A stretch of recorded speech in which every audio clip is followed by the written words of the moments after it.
We're announcing that government will introduce amendments to the Critical Infrastructure Defence Act to protect essential infrastructure, which in turn protects Alberta's economy and its people.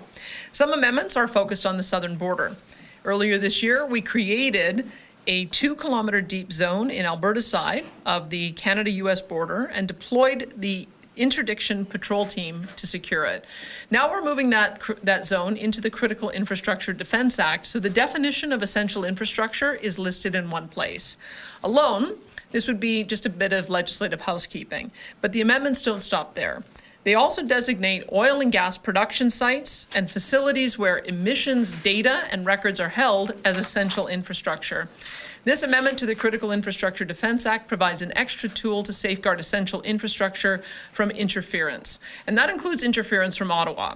One of these commitments to secure the border was to create a 2-kilometer buffer zone to be designated as essential infrastructure.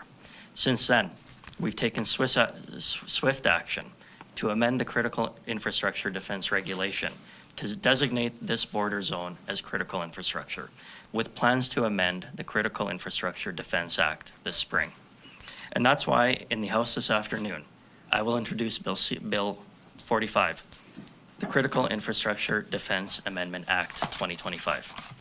If passed, this bill would provide crucial amendments to the Critical Infrastructure Defence Act. Alberta's government, of course, has taken this very swift action to strengthen security along the southern border. At the end of last year, of course, we've deployed considerable resources to get boots on the ground as quickly as possible. The new Sheriff's Interdiction Patrol Team, of course, is playing a very key role in our ongoing efforts to stop drugs, gun smuggling, human trafficking, and, of course, other illegal cross-border activities.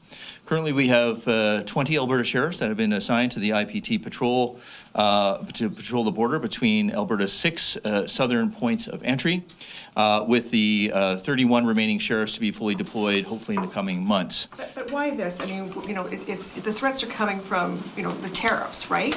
That is the biggest threat. That's what a lot of people are worried about. Yet you're focusing some of your energies on the federal government. The biggest so threat. Why is that? Well, because the biggest threat to the Alberta economy has been the past 10 years of Liberal government that cancelled $176 billion worth of investment.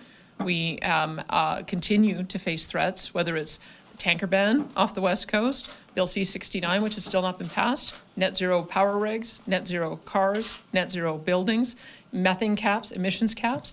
If they continue doing that, it'll crush our economy. So I would say that we face a dual threat. Yes, we have to deal with the tariffs, but we also equally have to deal with a federal Liberal government that has tried to crush our economy for the past 10 years.